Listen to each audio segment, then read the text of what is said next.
Today I'm going to go over and show you my homemade Ecobee controller using a Raspberry Pi and the Ecobee API, so stay tuned.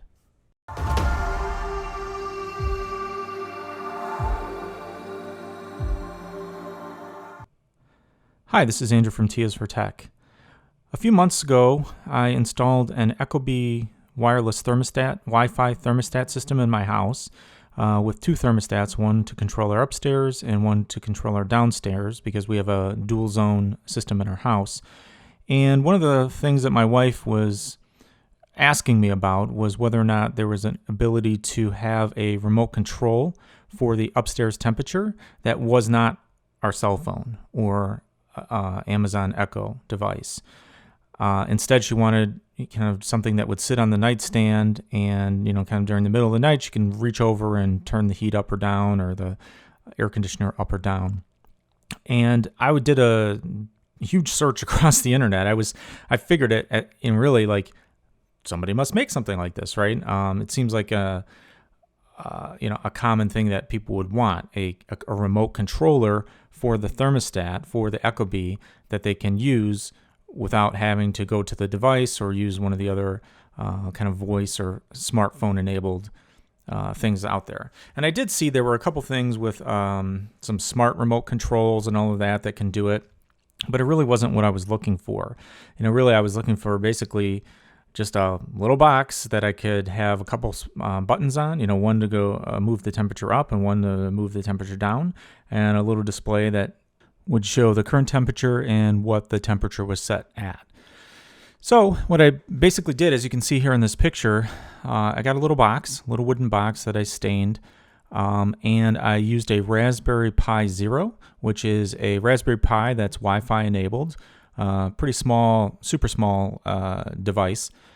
I 3D printed the little bar on the top that I spray painted kind of like a little bit of a brown color, and I used a few switches, like some push button switches, and a OLED display,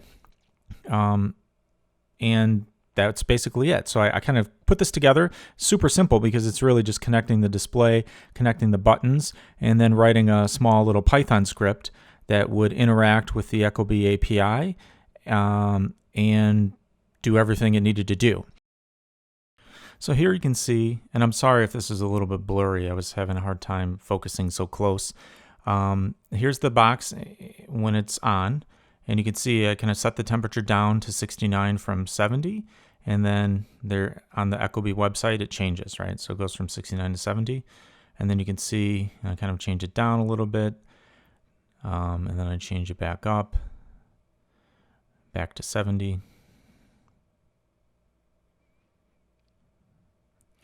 And then you'll see back on the Ecobee website, after a little bit, it will update back to 70 there, see? I might have to do a whole different video on actually building the controller box itself using the Raspberry Pi and the OLED. And all that stuff, because it's a bigger discussion and a little bit of a deeper dive into how I put everything together.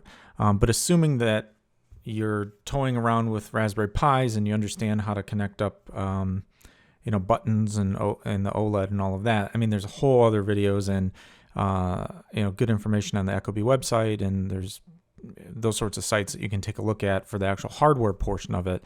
But in this video, I'm going to concentrate a little bit more on just the Python side and writing an actual program that can interact with the Ecobee API itself.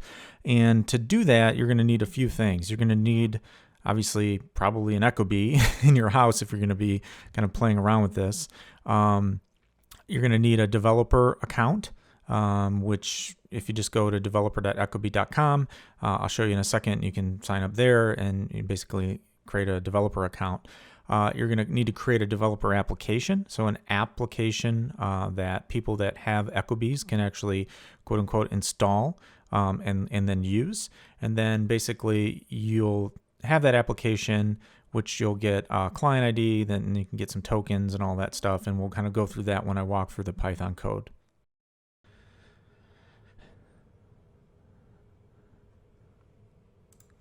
So basically, if you're just starting out, I'm assuming that you'll have a consumer portal access using your using your Ecobee ID. And basically what you'll do is just go to developer.ecobee.com, which is just a redirect to ecobee.com/developers. And you can talk about, and you can see here, like it talks about the developer API. And basically you have to have, register in Ecobee and then enable your developer dashboard. So if you click here, just become a developer, it'll go through the process of, signing up to become a developer so that you can actually create apps and access the API, etc. I've already done that, for my own account, and you'll see here when I log in, I have 2 thermostats, upstairs and downstairs.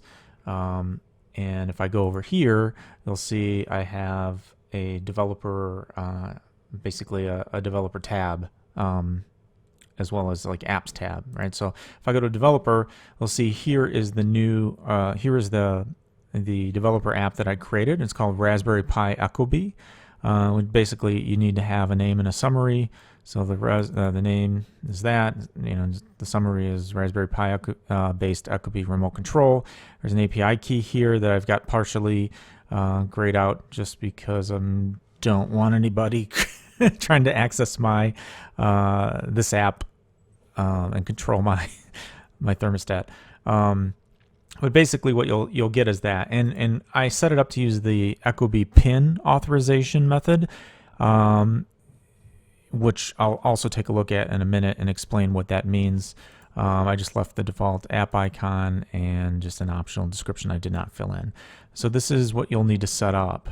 First is set up your developer account and then create a developer application. And then we'll talk about how you set up this application and associate it with your thermostat using the API key that's here. So I was thinking about it a little bit here. I guess what I'll do is actually go through and create a new app and show you how you go through the whole process. I think that'd be the easiest way to understand how this works. So like I was just showing, the Raspberry Pi Ecobee was the one I created before, but I'm going to go ahead and create a new one. I'm going to call it Ecobee YouTube, and just put in demo for YouTube video. Okay, and then I'm going to go and select Ecobee pin for the authorization mode, and then leave the other 2 things blank, right? So if you see this, you see Ecobee YouTube, and then there's basically an API key gets generated, and also shows that there's 0 installs of this application. Okay, so in order to install it and then be able to use it on my Ecobee account, assuming that's what you want to do here, basically we'll go back and go to My Apps, and I need to add an application, right? So how do it says enter a 4-character authorization code, and it's like, well, how do I get the 4-character authorization code? So what you have to do is, if you go back, and this is Ecobee site, the developer site, and it talks about authorization codes and pin authorization, and basically the pin authorization is used for devices, right? So this is a device that's connecting, so this is the kind of pin authorization that they suggest that you use. So if we go to the pin authorization, you got to figure out, like, well, how do I get the pin, right? So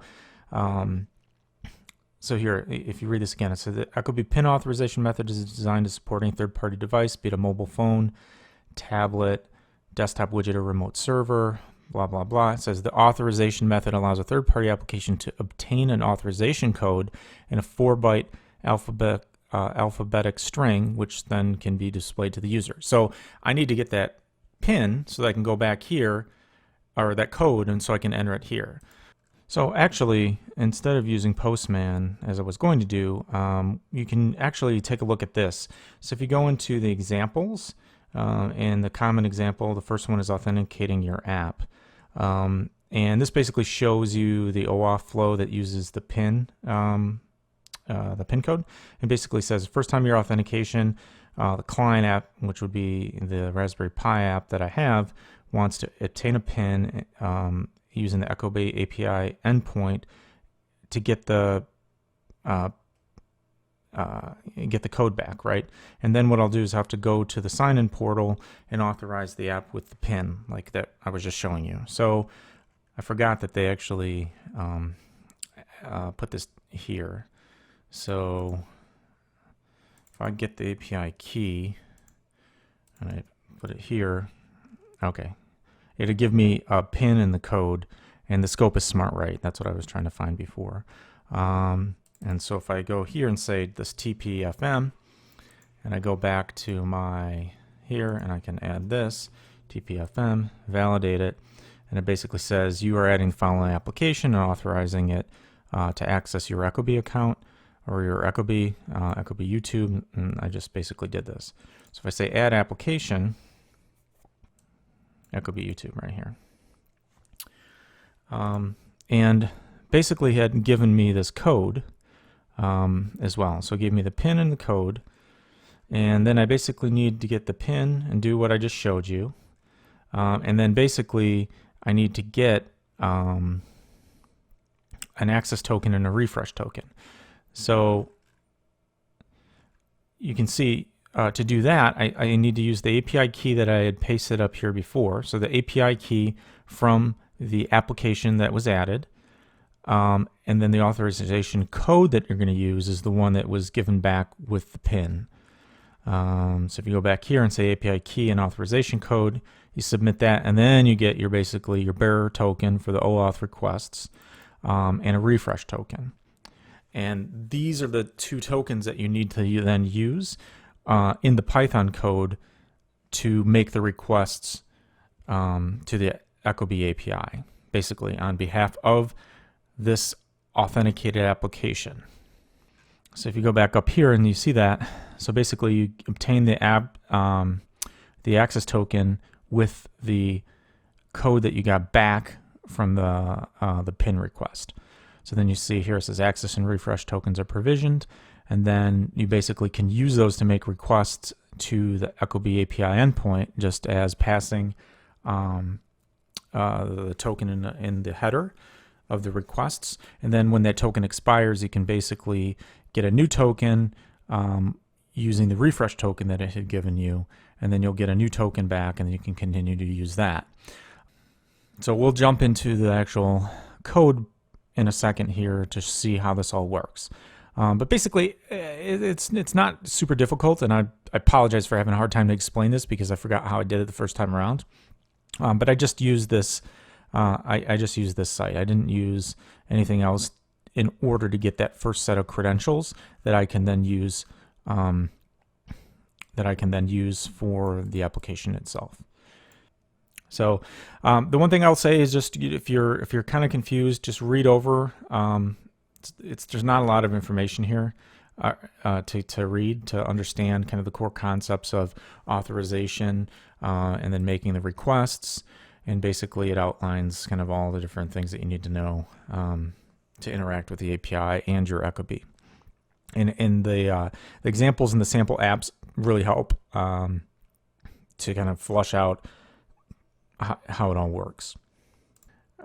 Into some code and show you the code that I wrote for the Ecobee and for the Raspberry Pi, so that it can actually make these calls and interact with the Ecobee API, just kind of like I showed. So this is the main Python script that I have for this application, and if you look here, I do a bunch of imports, some stuff for the Raspberry Pi GPIOs, something for the OLED display, etc. Right here is where you define the API key and the token and the refresh token that we just talked about, getting from the example site from the Ecobee. And then there's a couple other things. So base URL for the API, for the token request, for the auth. And there's a thermostat ID, which is whatever thermostat that you want to control. So in my case, I grab this from the URL. When you go to the Ecobee portal, if you click on the thermostat that you want to control, if you look in the query string at the top of the browser, it'll have a thermostat ID, and you can just kind of paste that in here. Here I set a couple variables that I wanted to keep, like a maximum high and a max low. In degree, and like this would be 74 degrees, this would be 67 degrees. You can do like 0.5 by just doing 645 or 745. But basically, I don't want with the controller or this code to be able to go over 74 degrees or below 67. That's kind of the range. I just, whether it's on heating or cooling, doesn't necessarily matter. I just want to make sure that this thing doesn't go haywire and set the temperature to like 90 degrees in the house or something. This is just a variable for the actual temperature that comes back from Ecobee API. This is also the set temperature in the Ecobee API, and then just a string to keep track of what mode it's on, if it's off, if it's heat or cool. And then here's just some stuff that I had to set up for the Raspberry Pi, the pins, and initializing the display library, clearing it, and just some code around drawing and the image and the text and all that stuff on the screen. And basically here too, like I'm using Gotham bold fonts for the display, setting up the GPIO pins for the buttons. So I'm using two push buttons. So those are set up there. And then here's a couple functions. One that basically gets the thermostat info, so that calls the Ecobee API and gets the basic settings for the thermostat, so like the current temperature, the set temperature. It grabs the modes too, right? So if it's it detects if it's in heating, cooling, or off, and then it does some manipulation there based on those things. Because if it's on heat, then you want to grab the desired heat variable from the response. Otherwise, it's desired cool, etc. Right? Because those change based on what the setting mode of the thermostat is. This basically goes to get the actual thermostat mode, so it's getting the HVAC mode out of there. So that is what ends up being the heat, cool, or off. Update authorization basically checks to see if the token that you have works, and if it doesn't, it gets a new token. So basically, I just make a call to get the basic thermostat settings, and then if that has a response of 200, basically the token's still okay, so it's just going to exit. If it's not, then it gets a new token using the refresh token. So basically it says token was expired, getting a new one, and that returns that. Set thermostat basically does what it says. It sets the thermostat value based on the hold temperature that is passed in. So those are the methods that are kind of there and are used. And this is the main bit of the code that starts to run when this program starts, right? So basically sets up some things here, basically saying, whether or not to perform an update is false. You'll see later in the code when that's true, then that's when the actual call is going to be made to the Ecobee API to do something. When this thing starts up, basically puts on their booting up, pausing for a minute on the screen, and that's basically to let the Wi-Fi and a bunch of other stuff catch up on the Raspberry Pi, because I have this set to run as soon as the Raspberry Pi starts. And if you don't kind of wait a little bit, and here I'm sleeping for like a minute, if you don't wait for at least a minute or so, then the Wi-Fi might not be up, and then all the calls are going to fail. So that's basically what I do. And then after a minute, I try to get the thermostat mode and get some of the information. And if that fails, basically I'll put on there exception connect error. And then basically if that happens, I just restart the Raspberry Pi, because usually shouldn't take that long to do. But then we get into the main loop, and basically you can read through the code. I'm not going to go through everything line by line, but basically you'll see I'm doing some stuff and clearing the display and setting up the display, and then basically just going and checking the state of the pins, and if basically the input state, if I hit the input button that's assigned to the GPIO pin 12, that means I want to raise the temperature. If I hit the button that's hooked up to the GPIO input number 18, that means I want to lower the temperature. So basically I'm checking here what's the input state, if I want to raise it or lower it, right? So basically I do some logic. If it's not off, so if the Ecobee is not turned off, then do something. Because if it's turned off, if the HVAC mode is off, then I don't want to do anything, right? Because I don't want to try to mess anything up there or turn it back on when it was off. And then basically just go through here, and it kind of falls through and says, okay, I'm raising it. Raise the temperature by 1 degree, and then perform the update as set to true. And then I kind of just go down and it falls through. And then basically here, only update the actual desired setting every 10 seconds. So basically it gives me a little bit of time when I'm pressing the buttons. So if I press the button up a few times and say, oh, that's too high, go back 2 times. Doing this update every 10 seconds gives me a chance to not have to constantly make an API calls and goofing things up. So basically I could go through here and press a few buttons a few times before it actually will make an API call. So that's basically it, right? So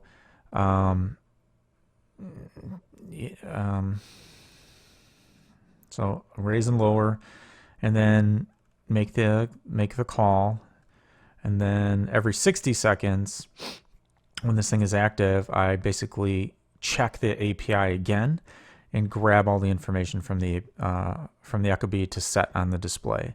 So basically just kind of refresh what the Ecobee thinks the setting should be.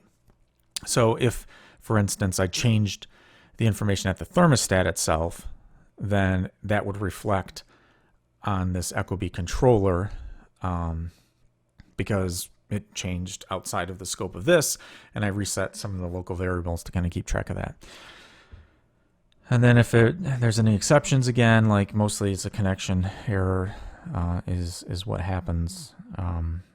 And I've lost Wi-Fi and things like that in my house before, and basically all I do is just turn it back on, recycle the power, and it will connect. So that's basically it. That's the code, right? So it's really just fairly simple. It's just basically checking those 2 buttons, and adjusting the temperature, making the API calls based on that. So thanks for taking the time to watch this video. If you have any questions, please drop a comment below. I'll link to all the different pieces of this project in the description, the code, the buttons and the OLED and that sort of thing that I used to build this. Thanks again for watching, and I'll see you next time.